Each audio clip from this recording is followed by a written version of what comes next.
김광석 씨의 노래 중에 그녀가 처음 울던 날이라는 노래가 있어요. 그 노래를 들으면 경쾌한 기타 반주로 노래가 시작이 됩니다. 그런데 정작 그 노랫말을 들어보면 이런 가사의 내용입니다.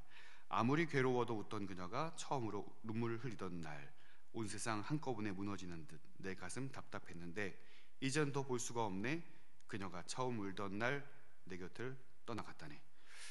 신나는 반주에 걸맞은 기운이 솟는 그런 가사들이 나올 줄 알았는데 세상 슬픈 이별 노래였다는 사실이 가사를 노래만을 보면서 느껴지게 됩니다. 그래서 그 노래를 처음 접했을 때가 생각이 납니다. 참 실험적인 노래구나 이런 생각을 했었는데 노래를 계속 듣다 보니 생각해 보니 이 실험적인 노래가 아니라 그가 겪은 그 슬픔, 그가 겪은 그 어려움을 이처럼 극복해 보고자 하는 반대적인 감정을 이렇게 또한 표현할 수 있겠구나라는 생각을 해보게 되었습니다. 그러고 보면 사람의 마음이라는 것이 결코 단순한 것 같지 않습니다. 한 단어, 한마디 말로 그 감정을 온전히 표현해내기란 불가능에 가까운 것 같습니다.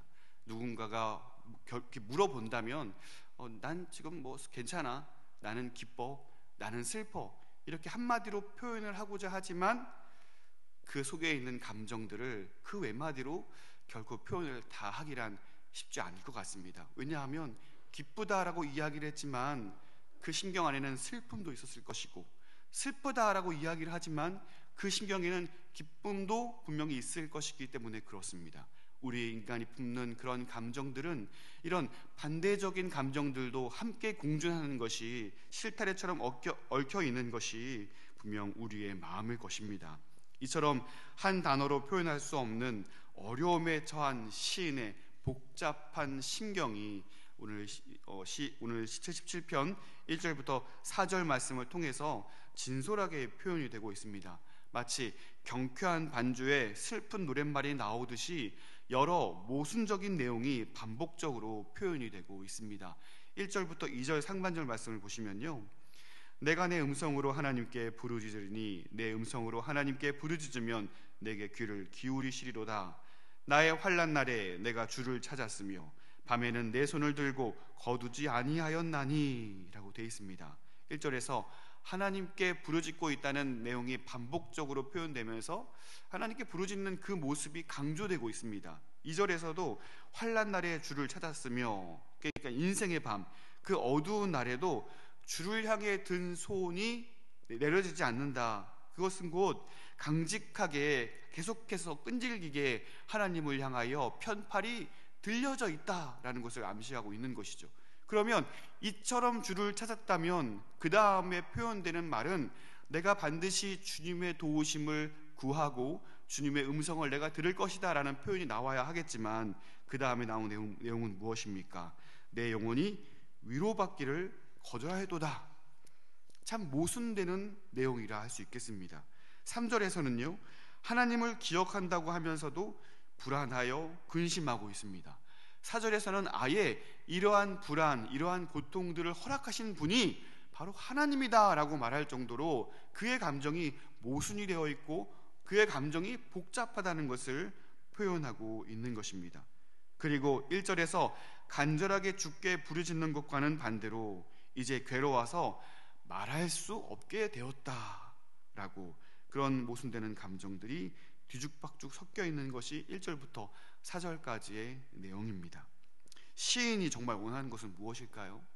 시인이 처한 어려움은 무엇이었을까요?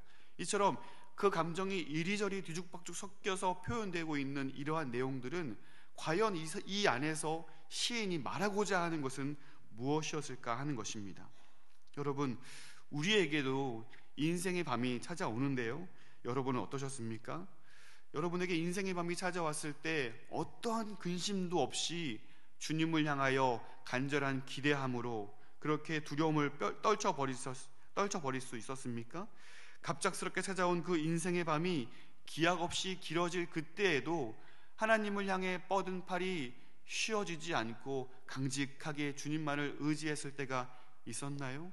물론 여러분들 중에는 그렇게 충직스럽게 하나님을 의지하는 분들도 계시겠지만 대부분 많은 사람들은 이러한 인생의 밤이 찾아왔을 때에 한결같이 주님을 의지하는 일은 참으로 쉽지 않음을 우리는 보게 됩니다.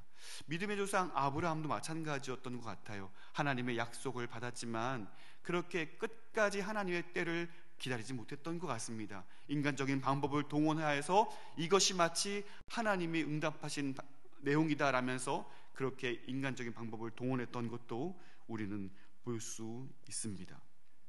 시인의 이러한 정리되지 않아 보이는 모순적인 표현들은요, 오히려 이 시를 묵상하고 있는 많은 사람들에게 공감을 주고 위로를 주는 것 같습니다. 시인이 원하는 바는, 그럼에도 불구하고 시인이 원하는 바는 더 이상 하나님의 음성을 기다릴 수 없다, 내가 말할 수 없다, 하나님이 나를 근심하게 하는 자이다, 이것이 결론이 아니라 그럼에도 불구하고 내 어려운 마음이 이처럼 있지만 나는 하나님의 도우심을 끝까지 바라겠노라 라는 것이 바로 시인이 말하고자 하는 본연의 의미라 볼 수 있겠습니다. 성도 여러분, 인생의 어두운 밤을 지내고 계십니까? 하나님께 소망을 두고 구하고 찾는 때라도 하나님의 침묵이 우리를 답답하게 하고 있지는 않으십니까? 그때 마음속의 고통을 신앙적인 가식으로 숨기거나 포장하지 아니하였으면 좋겠습니다. 그거 다 해봤어. 내가 신앙생활 오래 하면서 그거 다 경험해 봤어. 마치 경험되어지는 모든 것에 대한 정답을 아는 것처럼, 그렇게 모든 것을 아는 사람처럼 딱딱하게 서 있지만 사실은 고난 속에 하나님의 도우심을 맛보지 못한 채로 신앙은 신앙이요, 삶은 삶이요, 그렇게 분리된 삶을 살아가는 신앙적인 가식을 우리는 떨쳐버릴 수 있어야 하겠습니다. 오히려 오늘 본문의 시인처럼 정직하게 우리에게 있는 괴로움을 하나님께 아뢰 수 있기를 바랍니다. 그러한 내용을 5절부터 9절까지 시인은 정직하게 그가 처한 그 고통을 가감없이 하나님께 아뢰고 있어요. 자, 말씀을 보시면요, 6가지의 질문, 6가지의 그 허탄한 마음을 하나님께 이렇게 표현하고 있어요. 주께서 영원히 버리실까? 다시는 은혜를 베풀지 아니하실까? 그의 인자하심은 영원히 끝났는가? 그의 약속하심도 영구히 패하였는가? 하나님이 그가 베푸실 은혜를 잊으셨는가? 노하심으로 그가 베푸실 긍휼을 그치셨는가? 지금의 현실은 하나님의 분노하심으로, 하나님의 분노하심 가운데 그 모든 긍휼하심을 거두어 가신 것처럼 보이지만 사실은 그럴 리 없다는 시편 기자의 이 간절한 질문이 하나님 앞에 펼쳐지고 있는 것입니다. 이 고통스러운 질문, 이 고통스러운 시인의 질문들은 시인의 어떠한 한 행동을 통하여서 소망스러운 정답을 발견하게 됩니다. 자, 그런 어려움 가운데 시인이 발견한 정답은 무엇이었을까요? 인생의 밤을 이겨내는 첫 번째 방법을 시인은 이렇게 발견합니다. 그 첫 번째는 하나님을 기억하는 일이었습니다. 우리 11절 말씀 한 목소리로 함께 읽어보겠습니다. 11절입니다. 곧 여호와의 일들을 기억하며 주께서 옛적에 행하신 기이한 일을 기억하리이다. 아멘. 시인은 깊은 절망 속에서 하나님의 일을, 하나님이 행하신 일을, 옛적에 우리 선조들에게 행하셨던 그 일들을 기억하기 시작합니다. 14절 말씀도 보실까요? 주의 기이한 일을 행하신 하나님이시라. 민족들 중에 주의 능력을 알리시고. 여러분, 잡다한 신들의 백화점이었던 그 애굽 땅에 그 신들을 벌하심으로써 하나님은 유일한 참 신이요 유일한 하나님이심을 모든 땅 위에 온전히 드러내셨던 것을 우리는 기억하게 됩니다. 시인은 그러한 하나님을 기억하고 있는 것이죠. 19절과 20절입니다. 주의 길이 바다에 있었고 주의 고든 길이 큰 물에 있었으나 주의 발자취를 알 수 없었나이다. 20절, 주의 백성을 양떼같이 모세와 아론의 손으로 인도하셨나이다. 아멘. 홍해를 가르시고 마른 땅을 걷게 하신 그 기이한 일을 행하신 분이 우리의 하나님이라는 거예요. 광야를 걷는 동안에 구름 기둥 불 기둥으로 그들을 보호하셨고 모세와 아론을 통하여서 마침내는 약속의 땅으로 신실하게 인도하신 분이 바로 우리의 하나님이라는 사실을 시인은 기억해내고 있다는 사실입니다. 사랑하는 성도 여러분, 인생의 밤이 찾아왔을 때 우리가 향할 수 있는 그 인생의 정답은 하나님을 기억하는 일입니다. 하나님께서 행하신 놀라운 일들을 기억할 때 그 기억은 곧 감사의 찬양으로 인생의 어두움을 뚫고 빛으로 나아가는 힘이 될 줄로 믿습니다. 하나님이 어떠한 분이신가를 우리가 기억하는 일, 그것은 우리가 믿음으로 담대하게 이 세상을 살아갈 수 있는 힘과 능력이 됨을 여러분 믿으시고, 오늘 이 아침에 우리에게 행하신 그 놀라운 하나님의 일들을 기억하고 또 감사하고 마땅한 영광을 하나님 앞에 올려드릴 수 있는 저와 여러분이 될 수 있기를 간절히 소원합니다. 두 번째, 인생의 밤을 이겨낼 수 있는 방법은 하나님의 말씀을 묵상하는 일입니다. 12절 말씀을 보시겠습니다. 또 주의 모든 일을 작은 소리로 읊조리며 주의 행사를 낮은 소리로 되뇌이리이다. 아멘.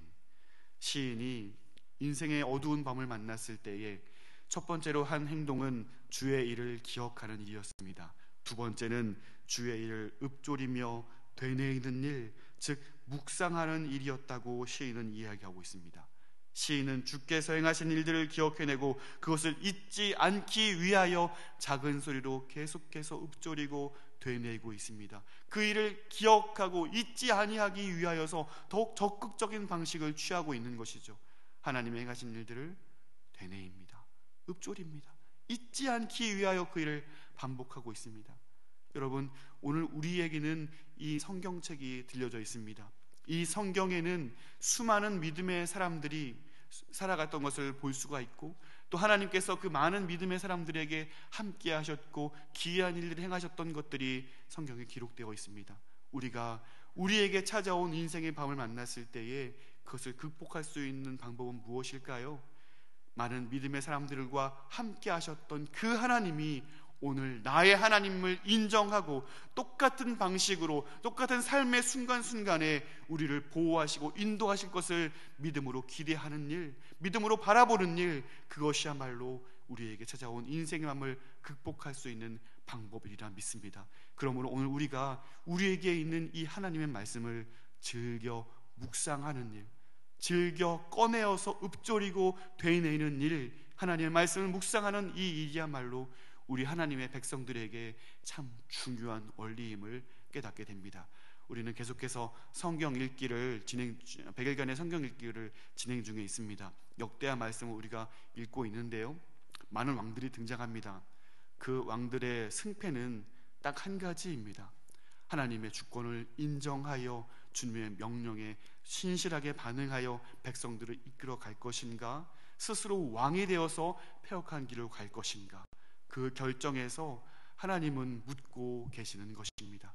오늘 그러한 말씀을, 또 그와 같은 교훈들을 우리가 기억하여서 오늘 하루 하나님의 주권을 인정하는 일, 또 우리 가운데 인생의 밤을 지내고 있는 분들이 계시다면 오늘 시인과 같이 하나님을 기억하고 또 하나님 말씀을 묵상하여 그 인생의 어두운 밤을 뚫고 이겨낼 수 있는 저와 여러분이 될 수 있기를 간절히 소원합니다. 무엇보다 하나님 앞에 정직함으로 반응하십시오.